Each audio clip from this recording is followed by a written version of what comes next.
Body, this is the first time I'm saying this. Remix, Friday, G Fresh. That's all I'm saying. Crazy.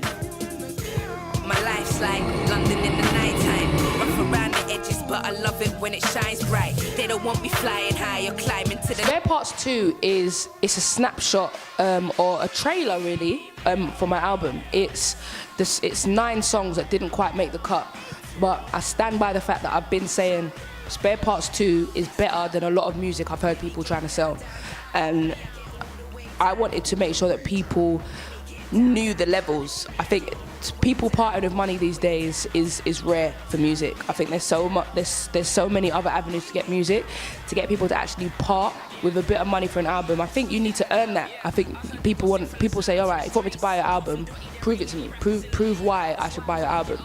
So Spare Parts 2 is me proving exactly why you should buy my album. As for this 6 songs that did not make the cut for the album. So hopefully the bar for the mixtape is here, which shows you where the bar for the album is. And as I said, it's some of the best music I've made, but still wasn't good enough to make the album. So Spare Parts 2 is hosted by one of my favourite DJs, Charlie Sloth. He's such a character, busting jokes all through the mixtape. And as I said, they are essentially spare parts, and I wanted to package them up really nicely, and we got some amazing production on there from people like Chris Loco and Midi Mafia, who are huge producers. So to be able to have them on a mixtape is a really, really, really big deal for me. Spare Parts 2, it felt so epic. When I put it together, I thought this feels epic. It's a mixtape, but the caliber of songs, the level of production, the narrative in the lyrics, I was like, yo, I need to do more than your usual. I think music videos drop every day. I thought, let Spare Parts 2 be the soundtrack to my own movie. So I selected a few songs, starting with Ghetto, which is track 1, and I wrote a screenplay around 3 songs, and each of those 3 songs became episodes essentially. For this film, which is split into 3 parts, and yeah, there's another 2 parts to go, and the reaction to it has been amazing. I think it's a strong story, and the fact that it's a music video meets a film, I think is what kind of captured people's attention, which is great. I wrote the screenplay. I did all of the casting. I knew who I wanted to play each role, so I contacted Maxter and asked him to be the villain. Contacted my boys Rascals and asked them to kind of play my boys in the video, and Shiz to essentially be the victim. I almost gave away the storyline there. And of course, I hollered at my girl Nye to be the love interest, because we had to get a little bit of eye candy in there. So yeah, I done that. I co-directed it. So all the scenes you see that I'm not in, I'm behind the camera, getting the shots right, and of course I'm in it as well. Screenplay, director, casting, producer. I'd start writing some checks. In the movie, I didn't want to make myself the focal point. Not because I can't act, I'm phenomenal. No, I wanted to be on camera because just pure vanity, ego. But I've made myself kind of a peripheral character. But as the story progresses, you'll see that my character is the catalyst for the events that take place.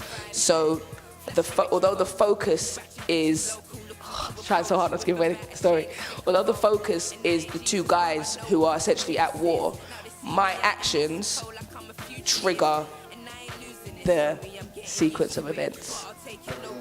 Do you know what? I love entertainment. I love entertainment. I love music. I love radio. I love movies. So for me, my heart will always be in music. I think music will always be my priority. But there's so much I want to do. When I wrote the screenplay for the mini film, and then I watched it back, the feeling of seeing something that you wrote now being motion picture was crazy, and it's definitely something I'd love to do more of. It's you know what, it's just like when you see your lyrics written on a page, and then you hear the finished song, and you go from an idea you had to a 3-4 minute piece of art. And I think film is exactly like that, just in a visual form. So this definitely won't be the last of the screenplays from me. So Body, the producer Chris Loco played me the beat, and he's like one of my good friends, and he's an amazing producer. And he played me the beat for Body, and my face did the whole thing. And I jumped on it, and I thought, this may not make my album. In the back of my mind, I thought, this may not make my album, simply because it sounds like what a lot of people have done. And I hate music like that, but I love music like that at the same time. Like, I can listen to trap music all day, but I wouldn't probably put a trap song out. So I made this song, and I was like, no, but this song is crazy, and I had to have people hear it. Body, this is the first time I'm saying this.